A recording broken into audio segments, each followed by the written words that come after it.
Pilots for Christ, a nonprofit organization, provides life-saving flights for critical patients. Thank you, Pilots for Christ. We're here in Phoenix, and we're going to Tucson for our special Anat-Baniel therapy. We had a great flight, and we're looking forward to a great trip. That is from Pilots for Christ Facebook page. Joining me right now is Rosalind Sales with Pilots for Christ. Rosalind, thank you for being with us. Thank you so much, Nancy, for having us. I want to understand, Rosalind, what does Pilots for Christ do? We fly time-critical patients throughout the country and don't charge a dime for it. We do it to show the love of Christ. And how did you get started?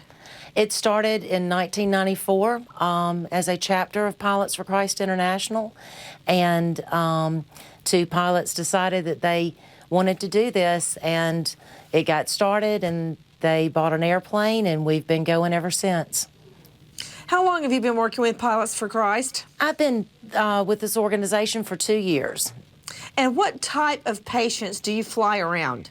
We actually, the majority of patients that we fly are cancer patients. We average 2 to 3 flights a week from our home base of Monroeville, Alabama, and we cover the southeast, but we average 2 to 3 flights a week to Houston, Texas, out to MD Anderson because cancer is so prevalent right now. And then our second most frequented flight is to St. Jude's in Memphis, and then from there it's the Mayo Clinics for specialized care.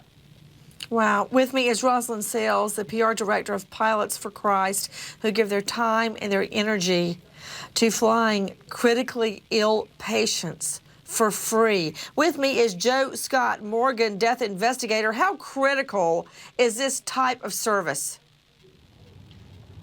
It's unfathomable as far as the benefit. Right now, I just want to say I've got a family member that is dying of cancer.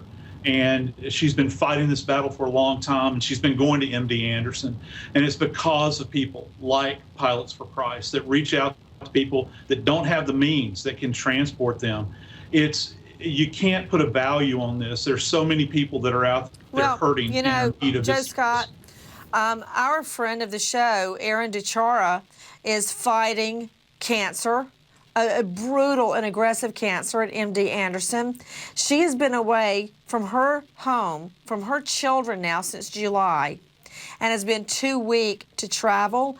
And there is no way, Joe Scott, that she could have gone through the airport and been exposed to all of those germs and everything else and lived. If she gets sick, she'll die. She has no ability, no immune system whatsoever to fight anything. There's Erin right there with her daughter. She got a twin boy and girl.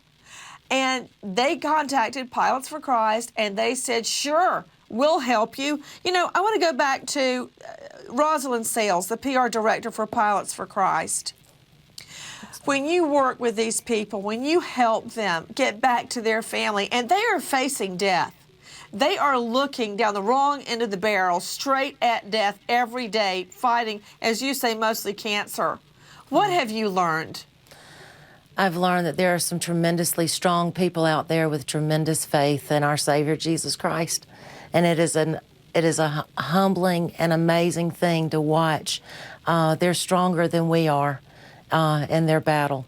They make us better people just having the opportunity to be around them and to be able to share what we get to share with them. With me is Rosalind Sales, the PR director for Pilots for Christ, and on behalf of all the patients you transport, thank you. Thank you, Nancy. Let's remember American hero Army Staff Sergeant Keith Bennett, just 32, Holtwood, Pennsylvania, dreamed of being a cop, loved music, his red motorcycle, pizza, parents Harry and Carolyn, sister Tina. Keith